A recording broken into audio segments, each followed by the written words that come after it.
ஒருவன் முதலாளி, உலகில் மற்றவன் தொழிலாளி.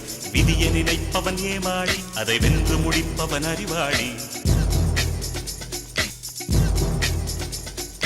ஒருவன் முதலாளி, உலகில் மற்றவன் தொழிலாளி. விதியை நினைப்பவன் ஏமாளி, அதை வென்று முடிப்பவன் அறிவாளி. பூமியை வெல்ல ஆயுதம் எதற்கு, பூப்பறிக்க கோடரி எதற்கு, பொன்னோ பொருளோ பொற்களம் எதற்கு, ஆசை துறந்தால் அகிலம் உனக்கு.